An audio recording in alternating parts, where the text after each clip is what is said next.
नमस्कार, आप देख रहे हैं किसान तक। मैं हूं आपके साथ हिमानी दीवान। इस वीडियो में आपको बताने वाली हूं एक अहम बात। खास तौर पर अगर आप आलू, प्याज और टमाटर उगाते हैं तो ये खबर सुनकर आप खुश हो जाएंगे। दरअसल केंद्र सरकार ने किसानों के लिए एक बड़ा फैसला लिया है। इस फैसले के तहत बाजार हस्तक्षेप योजना यानी मार्केट इंटरवेंशन स्कीम में बदलाव किया गया है। इसे आमतौर पर MIS योजना के नाम से जाना जाता है।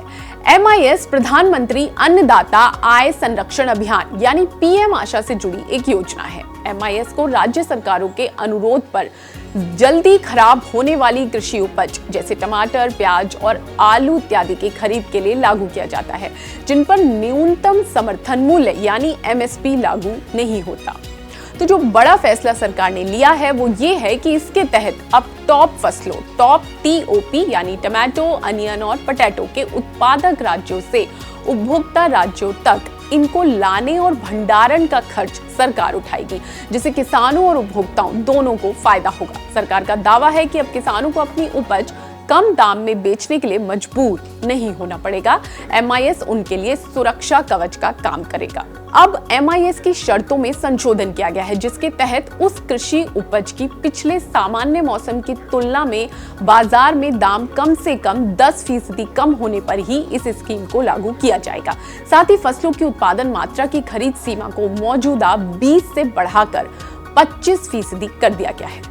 राज्य के पास फिजिकल खरीद के स्थान पर सीधे किसानों के बैंक खाते में बाजार हस्तक्षेप मूल्य और बिक्री मूल्य के अंतर भुगतान करने का विकल्प भी दिया गया है।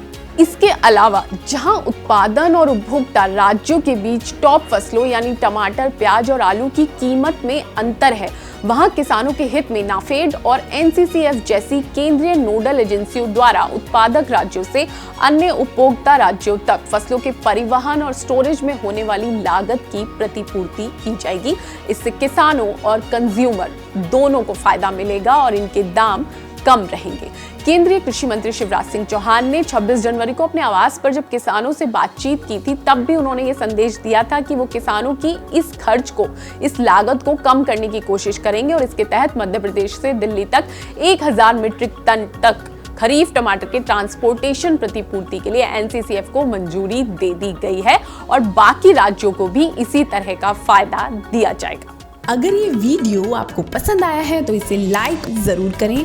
अगर चैनल अभी तक सब्सक्राइब नहीं किया है तो कर लें और नोटिफिकेशन पाने के लिए बेल आइकन भी दबा दें।